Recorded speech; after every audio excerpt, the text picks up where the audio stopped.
नमस्कार. IBN लोकमतच्या MTDC प्रस्तुत Maharashtra unlimited या कार्यक्रमामध्ये आपलं स्वागत. या सिरीजमध्ये आम्ही तुम्हाला महाराष्ट्रातल्या काही वेगवेगळ्या पर्यटन स्थळं उलगडून दाखवणार आहोत.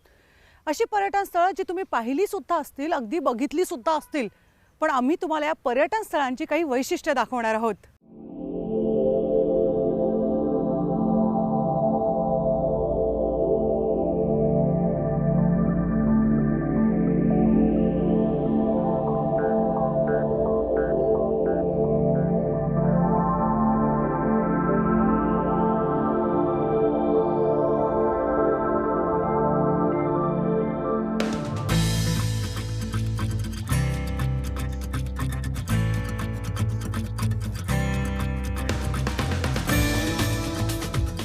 चला तर मग आपल्या प्रवासाची सुरुवात करूयात मुंबई पुण्यापासून अगदी काही अंतरावर असलेल्या निसर्गरम्य अशा महाबळेश्वरकडे.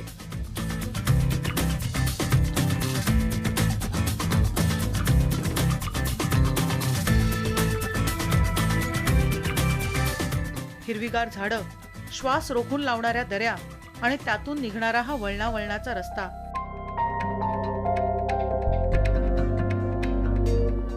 पश्चिम घाटातल्या सह्याद्रीच्या पर्वतरांगा या नीरव शांततेचा अनुभव देतात.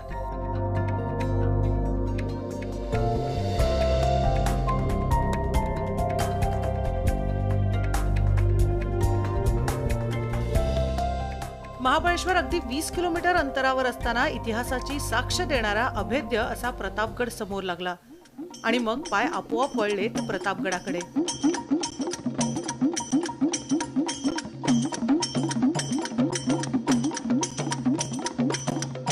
शिवाजी महाराजांनी स्वतः लक्ष देऊन बांधलेला हा किल्ला जागोजागी महाराजांच्या पराक्रमाची साक्ष देतो.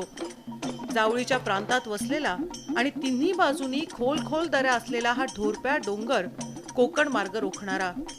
छत्रपती शिवाजी महाराजांनी ही मोक्याची जागा हेरून किल्ला बांधण्याचा निर्णय घेतला. हिरोजी इंदुलकर या राज्याच्या विश्वासू स्थापत्य विशारदाने जबाबदारी स्वीकारली आणि 2 वर्षात म्हणजे 1658 साली किल्ला बांधून देखील तयार झाला. आपल्या पराक्रमाने शिवाजी महाराजांनी या ढोरप्या डोंगराच्या पायथ्याशी अफजल खानाचा वध केला आणि त्यानंतर या ढोरप्या डोंगराला प्रतापगड म्हणून ओळखलं जायला लागलं. आपण या प्रतापगडच्या पायथ्याशी आहोत. या प्रतापगडची अधिक माहिती आपण जाणून घेणार आहोत आनंद उतेकर यांच्याकडनं. चला तर मग जाऊयात.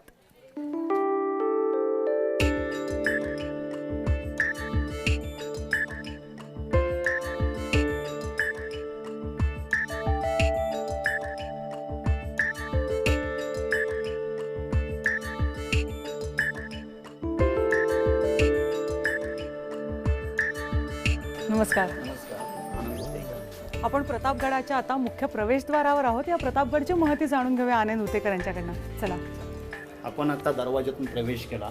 हा गडाचा मुख्य दरवाजा आहे.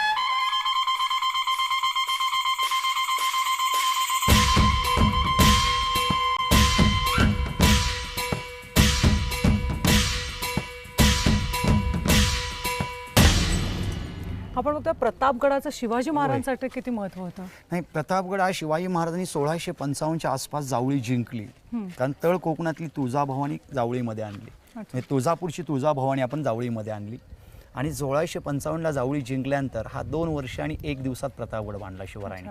त्यानंतर अफजल खान वध, चंद्रराव मोरे जावळीनंतर अफजल खान वध आणि 2 वर्षात किल्ला बांधून अफजल खान वध हा सगळ्यात महत्त्वाचा शिवरायांच्या पराक्रमातला मोठा इतिहास आहे.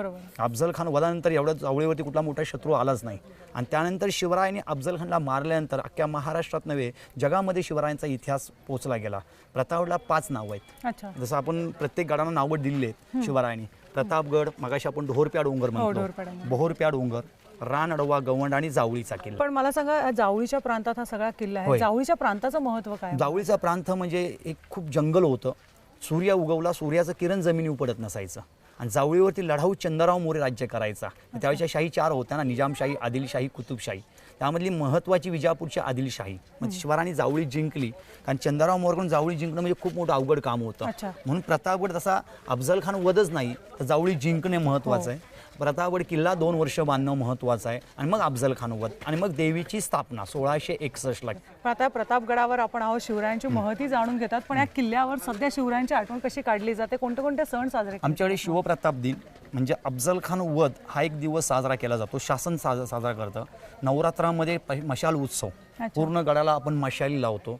शिवजयंती 19 फेब्रुवारी एक होते शिवजयंती, आणि शिवप्रताप दिन आणि नवरात्र हे 4 कार्यक्रम होतात आपल्याकडे.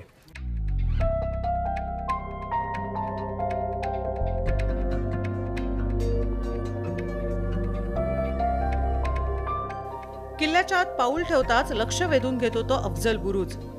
गडाच्या पुढील बाजूने चालून येणाऱ्या शत्रूवर चौफेर नजर ठेवून मारा करता यावा म्हणून महाराजांनी हा टेहळणी बुरुज खास बांधून घेतला होता.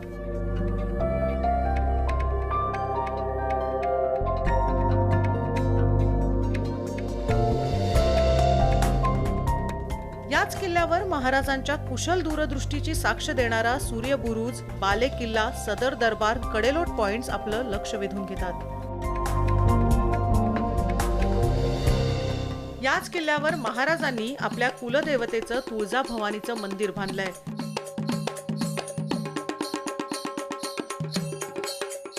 नेपाळमधील गंडकी नदीमधून आणलेल्या शाळीक्रमातून साकारलेल्या या मूर्तीची प्रतिष्ठापना केली आणि आजही विधिवत या मूर्तीची पूजा केली जाते.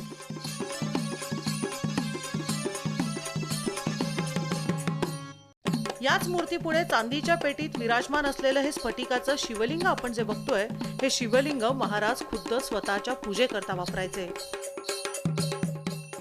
शिवरायांचे 8वावे रूप, शिवरायांचा 8वावा प्रताप. छत्रपतींच्या जय जयकारात मराठमोळ्या मावळ्यांनी हर हर महादेव गर्जना करत केलेल्या एका प्रतापाची साक्ष देत प्रतापगड गेली 300 वर्ष दिमाखाने उभा आहे.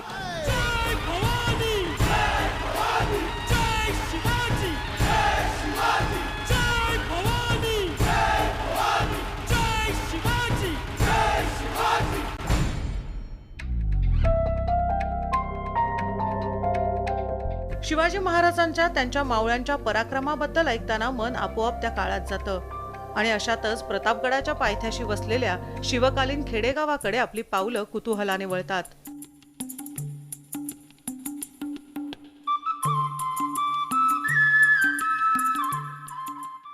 एकेकाळी किल्ल्यात वास्तव्य करणाऱ्या उतेकर कुटुंबाने 16व्या-17व्या शतकातील खेडेगाव इथे जिवंत केलंय.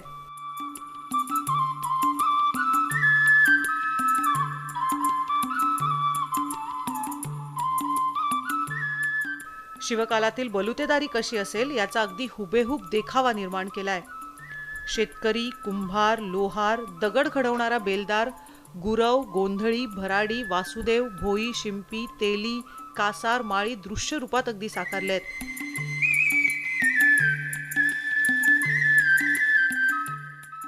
पूर्वी आपल्या गावाच्या परंपरेनुसार किंवा गावाच्या पद्धतीनुसार एका गावातच सगळ्या वस्तू रोज आपल्याला जीवन जगण्यासाठी लागतात त्या एका ठिकाणीच उपलब्ध असायच्या आणि त्या गावकुसातच मिळायच्या.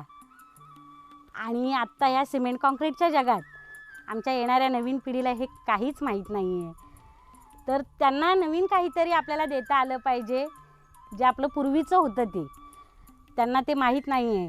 तर त्यांना पूर्वीचं हे देता आलं पाहिजे म्हणून आपण ही संकल्पना केली आहे. इतिहासकालीन अनोख्या अशा खेडेगावाला भेट देऊन आम्ही निघालो महाबळेश्वरकडे. महाबळेश्वर म्हणजे निसर्ग देवतेला पडलेलं सुंदर स्वप्न.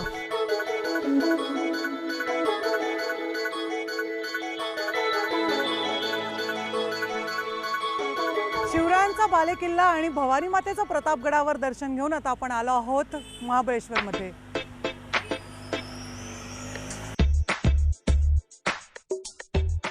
हिल स्टेशन म्हणून परिचित असलेल्या महाबळेश्वरला दरवर्षी हजारो पर्यटक भेट देत असतात. अगदी सगळ्यांना परवडतील अशा वेगवेगळ्या प्रकारचे हॉटेल, रिसॉर्ट्स महाबळेश्वरमध्ये उपलब्ध आहेत. पण आम्ही निवड केली ती महाराष्ट्र पर्यटन विकास महामंडळाच्या रिसॉर्टची. महाबळेश्वरमध्ये आपण पोहोचलेलो आहोत आणि महाराष्ट्र पर्यटन विकास महामंडळाकडनं पर्यटकांसाठी पर्यटन निवास बांधण्यात आलेला आहे. बाजारपेठेपासून अगदी जवळच असलेल्या या पर्यटन निवासामध्ये अगदी सगळ्यांसाठी उत्तम सोयी सुविधा आहेत.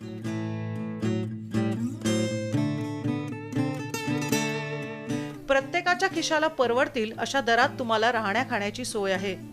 महाबळेश्वर पासून अगदी मोक्याच्या जागी बस स्टँड पासून 1.5 किलोमीटरच्या अंतरावर असलेलं हे रिसॉर्ट 40 एकर परिसरात बांधलंय. प्रत्येकाच्या चॉईस नुसार इथे रूम्स आहेत. Family suite, cottages, special suites, standard rooms, economy rooms अशा 124 रूम्स इथे उपलब्ध आहेत. अगदी तुमच्या कुटुंबाबरोबर या किंवा मोठ्या ग्रुप बरोबर सगळ्यांना इथे ऑप्शन्स आहेत.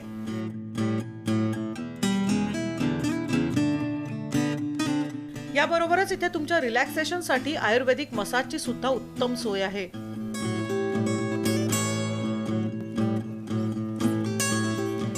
MTDCच्या हेरिटेज सूटमध्ये मी आलेले आहेत, पण आता आपण इथे घेणार आहोत एक ब्रेक आणि ब्रेक नंतर आपण बघणार आहोत महाबळेश्वरमधली पर्यटन स्थळं.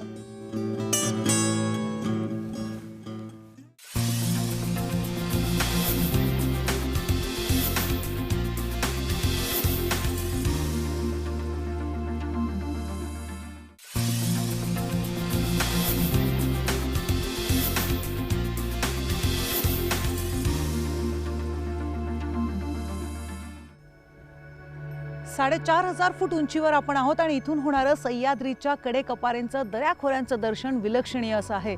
आणि इथूनच आपण सुरू करणार आहोत महाबळेश्वरच्या पॉइंट्सचा प्रवास.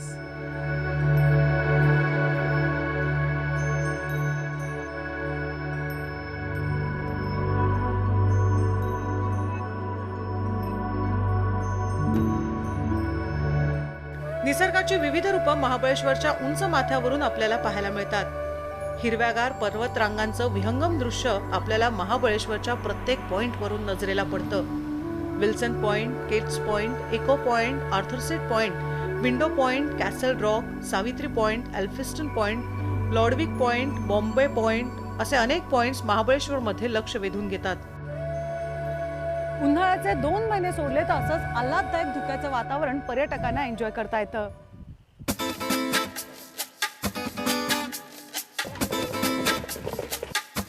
पण आम्ही निघालो महाबळेश्वर मधल्या प्रसिद्ध अशा ऑर्थर सीटकडे.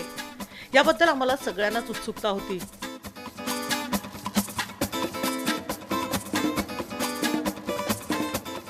सावित्री नदीमध्ये वाहून गेलेल्या आपल्या पत्नीच्या तसंच मुलीच्या आठवणीने ऑर्थर मॅलेट तासनतास या जागी बसून राहायचे आणि त्यांच्या स्मरणार्थ या पॉइंटला हे नाव देण्यात आलंय.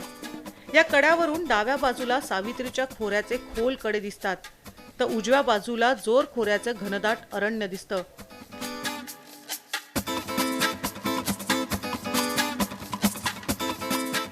ऑर्थर सीटकडे जाताना टायगर स्प्रिंग नावाचा झरा लागतो. इथे सगळ्या ऋतूत पाण्याचा प्रवाह असतो. सावित्री नदीचा गुप्त प्रवाह इथे प्रकट होतो असं देखील इथे म्हटलं जातं. तर केट्स पॉइंट्स हे पश्चिमेकडचं सर्वात लांबचं टोक.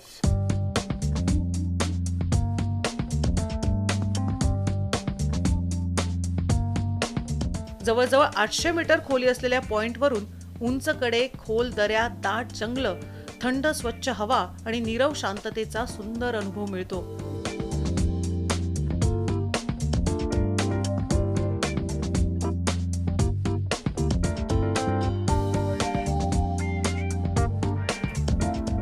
अप्रतिम.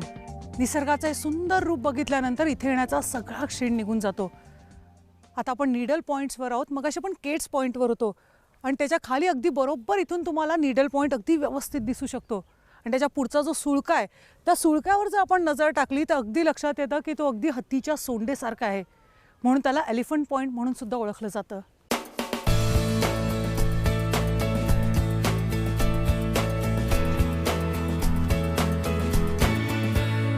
साईट सीइंग आणि शॉपिंग बरोबर आणखीन एका गोष्टीसाठी महाबळेश्वर फेमस आहे, ती म्हणजे स्ट्रॉबेरीज.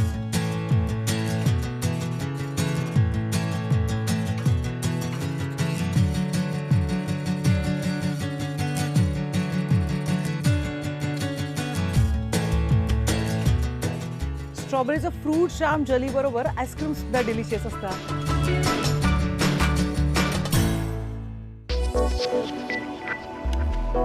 महाबळेश्वर पाचगणी रोडवर वेण्णा नदीचं पाणी साठल्यानं छानसा असा तलाव निर्माण झालाय.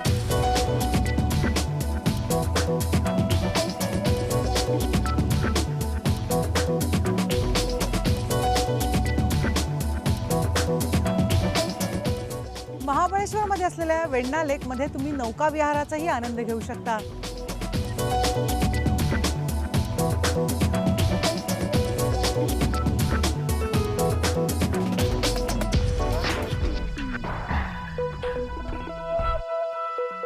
कोणत्याही पर्यटन स्थळाची कलाकृती आणि त्याच्या वैशिष्ट्याची छाप आपल्याला त्या मार्केटमध्ये बघायला मिळते.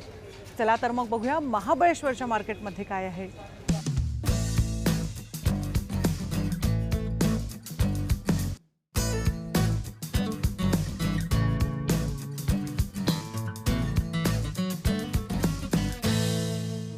साईट सीइंग झालेलं आहे, मस्तपैकी शॉपिंग सुद्धा झालेली आहे आणि आता डिनर टाईम. महाबळेश्वर आणि प्रतापगडच्या मध्ये असलेल्या सह्याद्री रेस्टॉरंटमध्ये आपण आलेलो आहोत. बघूया त्यांची काय स्पेशालिटी आहे.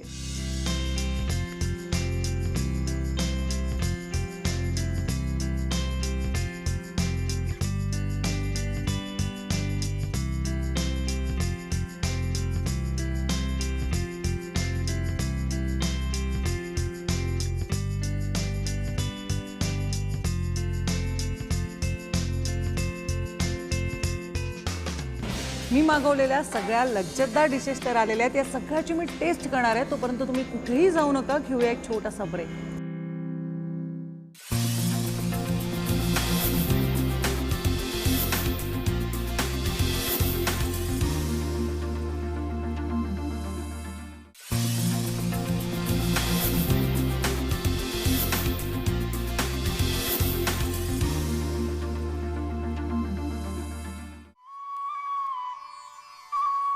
महाबळेश्वरमध्ये आपण आहोत आणि महाबळेश्वर हे नाव ज्या तीर्थक्षेत्रामुळे पडलं त्या महाबळेश्वरच्या दर्शनाला आपण जाऊयात.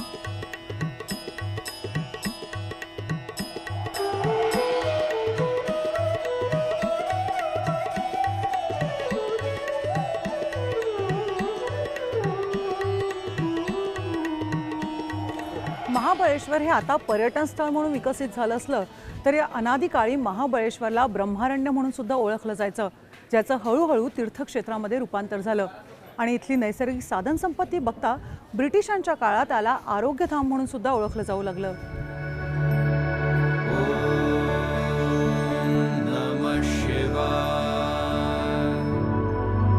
महाबळेश्वरला पर्यटनाला आलेले प्रवासी इथं प्राचीन अशा हेमाडपंथी शिवमंदिराला सुद्धा श्रद्धेने भेट देतात.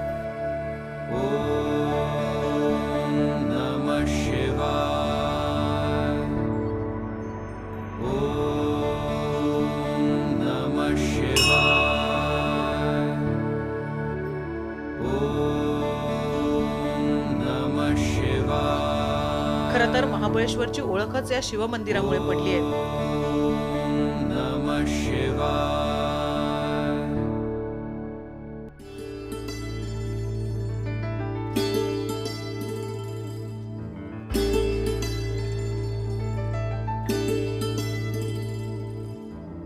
याच परिसरात कृष्णा, कोयना, सावित्री, गायत्री आणि वेण्णा या 5 नद्यांचा उगम होतो. या ठिकाणी प्राचीन पंचगंगा मंदिर सुद्धा आहे.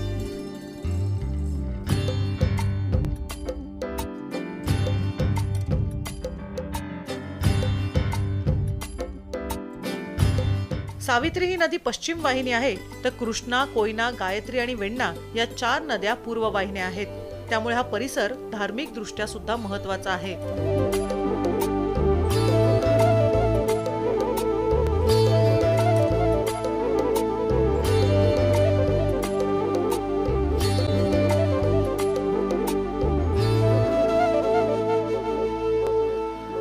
सगळ्यांच्या इच्छा पूर्ण करणारी कृष्णा, शत्रूंचा नाश करणारी वेण्णा, संतती सुख देणारी कोयना, ज्ञान देणारी सावित्री, तर ज्ञान देणाऱ्या गायत्री या 5 नद्यांचा उगम या पंचगंगा मंदिरात होतो.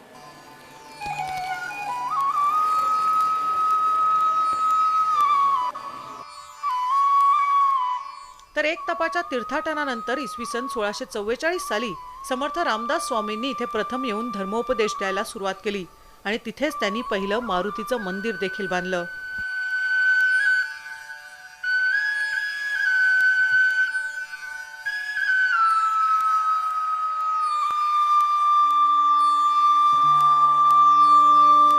महाबळेश्वरचं दर्शन तर झालं. आता आपण आज महाबळेश्वरच्या जवळ असलेल्या पाचगणीला भेट देणार आहोत.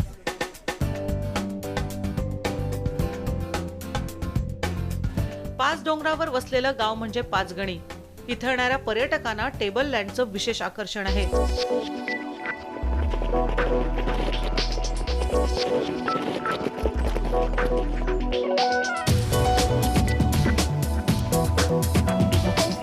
आपण पाचगणीच्या टेबल टॉप पॉइंटवर आपण आहोत आणि घोड्याबरोबर हा सुद्धा ऑप्शन आता आपल्याला अवेलेबल आहे.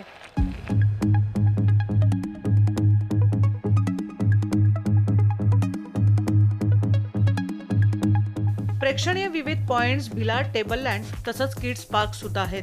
देश विदेशातून इथे शिक्षणासाठी विद्यार्थी देखील येत असतात.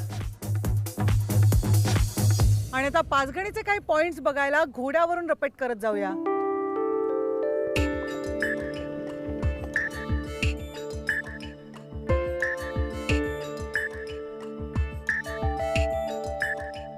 पाच पांडवांचे पायांचे ठसे आणि तळं, त्याचबरोबर विविध पॉइंट्स बघण्यासाठी पर्यटक टेबल लँड पॉइंटला आवर्जून भेट देतात.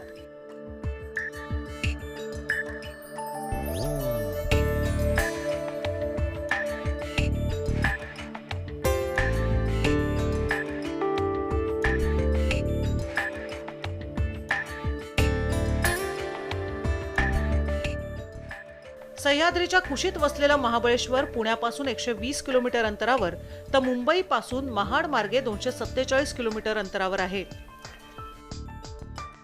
तसंच पुणे महाबळेश्वर, मुंबई महाबळेश्वर वरून राज्य परिवहनच्या बसेस सुद्धा नियमित उपलब्ध आहेत. जावळीचा हा प्रांत अशानीच्या वेलांची जाळी, भयानक खिंडी बसल्या पसरुनी आ रानमोळी. अशा जावळीच्या प्रांतात वसलेलं महाबळेश्वर आपण बघितलं असेल तर फक्त थंड हवेचं ठिकाणच नाहीये, तर पक्षीप्रेमींसाठी, ट्रेकर्ससाठी, फोटोग्राफरसाठी सुद्धा अतिशय उत्तम असं ठिकाण आहे. त्याचबरोबर या स्थळाला वेगळंच ऐतिहासिक आणि धार्मिक महत्त्व सुद्धा आहे. या महाबळेश्वरची सफर आता आपण इथेच थांबूया. मात्र पुढच्या एपिसोडमध्ये आपण भेटणार आहोत एका वेगळ्या पर्यटन स्थळी.